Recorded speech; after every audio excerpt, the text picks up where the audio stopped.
Aiku, my glorious king, to see how you've fallen.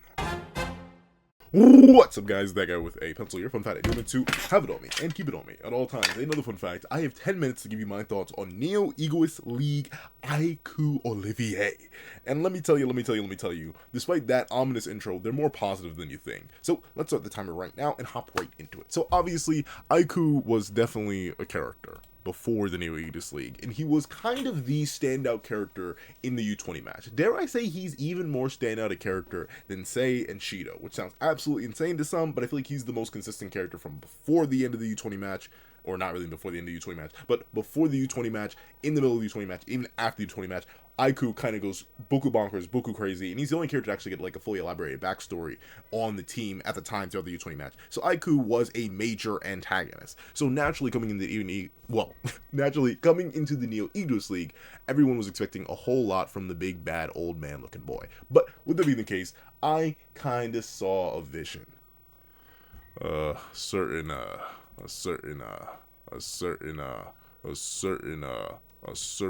meta vision, if you will.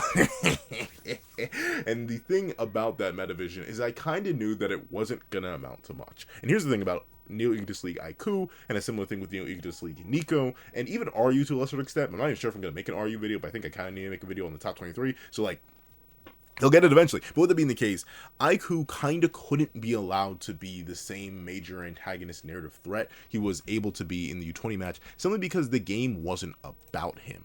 It wasn't his story in the same way that it was prior. And thusly, I kind of figured he'd be reduced to a role where he, stopped a couple plays, got in the way, unlocked Metavision, and kind of was sealed away until the actual U20 World Cup arc. And I kind of ended up being right 100%, and notably, I do think Kaneshiro Sensei executed it pretty well. I ran through the entire Ubers game looking for all of Aiku's major plays and stops and motions where he managed to do something crazy and possibly get clip farmed on a little bit. But with it being the case, Aiku kind of exists to be both a remnant of the past and a signpost for the future. A remnant of the past is in he still has this amazing legendary juicy scrum jumps dynamic with Isagi, how he ends up blocking him and they sort of end up playing the little cops and robbers game all over again. But obviously Aiku, who still doesn't really fully understand the new Isagi, has been left in the dust a little bit, has been not allowed to really keep up, and then is forced to evolve spontaneously on the spot, kind of like how Isagi and all Blue Lock forced Aiku to evolve on the spot in the U20 match, and I do love to see that. And I love to see that Aiku is not so fully power crept that Isagi just absolutely curb stomps him. However, naturally, because of the nature of Aiku as a defender, and Blue Lock, that shows you about strikers, he was gonna end up getting clip farmed just a little bit. He was gonna end up feeding into certain things and get played once or twice or thrice, or a whole lot, in fact. When I was looking throughout the match again to find all of Aiku's major moments, well, he does have these explicit moments here, like in chapter 239, or no, this is 236, where he ends up blocking and catching the ball off of Hiyori's rebound, and he ends up getting a nice moment here where he ends up interacting directly with Kaiser. He has these moments of, like, interaction and neutralization,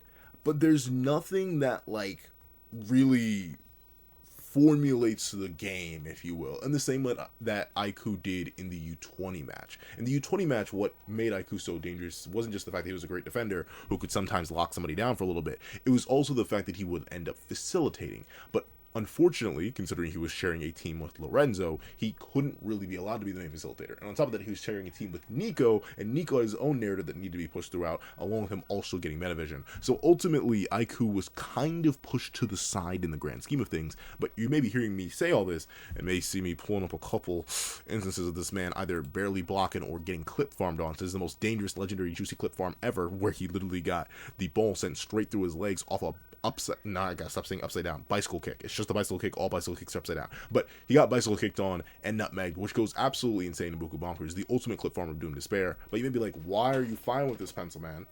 This seems like pretty darn sad for a character of Aiku's narrative importance to fall so far. And I think it's mainly because I know Aiku was going to be fine, and I think Aiku still has moments to come. And notably, it's a big issue with the Neo Egoist League, one of the ones that I understand why it's built that way, even if I don't like it, because of the 3-goal limit, and the fact that everybody and their mama mostly knew, either consciously or subconsciously, that BM had to win all the games, you know Aiku wasn't going to get a real moment of scoring. You know Aiku couldn't actually get many moments of facilitation, considering Nico needed a moment of facilitation and Lorenzo needed a moment of facilitation to show how far those two characters have evolved, and they sort of got more narrative weight than Aiku in this match. You knew for a fact he was going to have to be clip farmed on because of his previous narrative hype, and we need to show just how powerful other characters like Kaiser and Isagi are relative to someone like Aiku, and how they raise the state of play to the point where Aiku needs to evolve his. Ultimately, Aiku is still being used in the same narrative role as the wall, but he's simply not the final wall anymore. And I think it's very important that we don't even really get to see Aiku involved in the final defensive plays. He last has a moment here in chapter 236, but ultimately Isagi and Hiyori score in chapter 238. And Aiku's nowhere to be found during that chapter.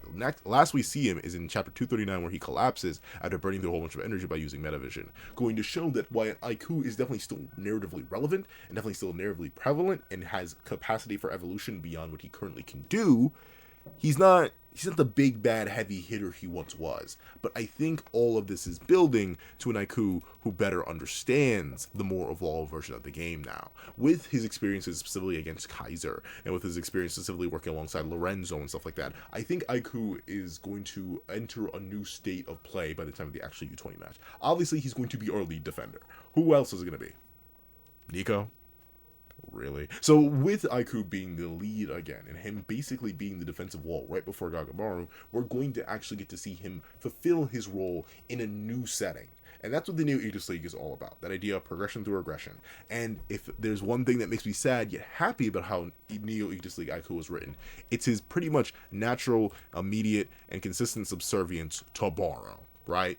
As he mentions, not really just to Baro, but also to Snuffy, in the idea that Aiku, who was fighting throughout the entire U20 game to like not necessarily rebirth his ego, but at least allow it to bubble up in a new crazy way that he wanted to have itself defined in a unique manner and all that. The words are failing me right now.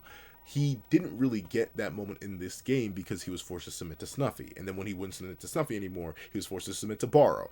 All of Aiku's story about like rebellion and breaking free and developing oneself kind of gets thrown away so he can feed into the overall arc of Ubers. And I think the future of Aiku will end up addressing that better and will allow Aiku to be something more than just another pawn, just another person on the pitch, just another person to get clip farmed on. Do I expect U20 match Aiku to get clip farmed on?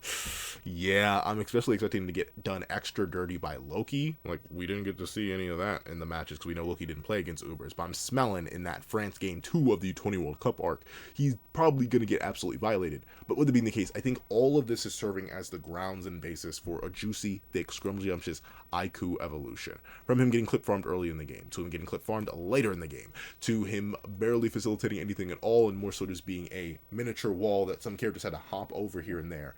I think all of this is going to sort of build a fire beneath Aiku, light one if you will, and have him realize that he still has a whole lot more growing to do, especially considering he will literally now have to be the defensive heart of Japan. There is no more Lorenzo that are carry for him. There is no, well, Nico will be there, but he's still nowhere near as potent as Aiku with his smaller build. There's still so much more that Aiku is required to do, and now with characters like Isagi, characters like Lorenzo, characters like oh my glorious, legendary, juicy, amazing, divine Emperor Kaiser all being here and all showing Aiku the levels that there are to the game. And him, through Baro, once again learning through his subservience in a weird way, through Baro learning and earning this new freedom, even if it's a freedom born of evolved tactics and understanding that was born by his time under Snuffy, I think we're going to see an Aiku that's evolved, an Aiku that's different, an Aiku that's changed and has sort of lived both roles, when he was truly the big bad final boss, when he was truly the big bad final wall, and the time where he wasn't, where he was truly just an asset on a team. And he's going to essentially merge those two aspects of himself to become a greater and more dangerous character than ever before by the time of the U20. Do I expect Aiku to do anything ultra omega crazy in the U20, like getting a goal? There's a non-zero chance, especially considering how light he was treated in the Ubers game. Outside the Metavision unlock, Aiku didn't really get much of anything new, and it was already kind of implied that he was using Metavision before. So this active Metavision usage versus the passive Metavision usage he had wasn't much.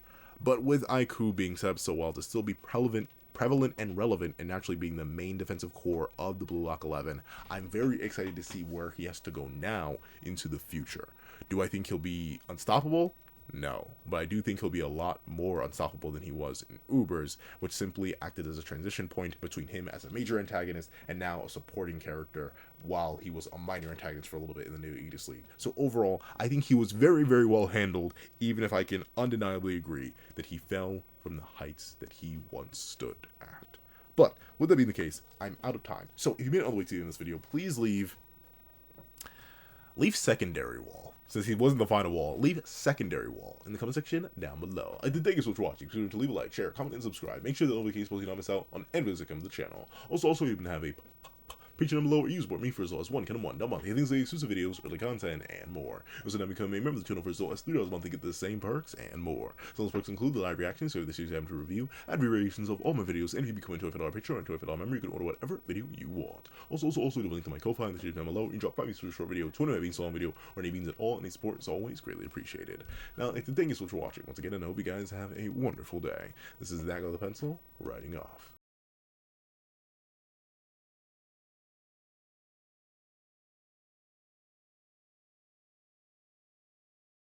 I would like to give a thank you to our sketch tier members: Eternal Flame, Red Wolf 4765, Astro, Super Flame Zero, Glacier, XZ, Zera, Brendan Payne, J2MA, Guillaume, Buddha Uda, Alex Kenny, Yuki Ally, Enzo, Nevis97, Zachary Wilson, Azo2404, Planet Crone, Rye Rich, G Prosper, Swift Strike, Alexicon, Striker Man, and Autumn Mornings Lazo. Then, I'd like to give a thank you to our line art patrons: Sean, Midnight Lord 21, Kevin, Encarnacion, Dread Zoan, and A+A. Then, I'd like to give a thank you to our Ink tier members: Austin Wimberly, Euchia, and Shrimpo the Shrimp. Then, I'd like to give a thank you to our digital art tier members: J Warrior and AZ Void. And I'd like to give a thank you to our colored art tier patrons: Waki Munoz and Waki Munoz. And a vinyl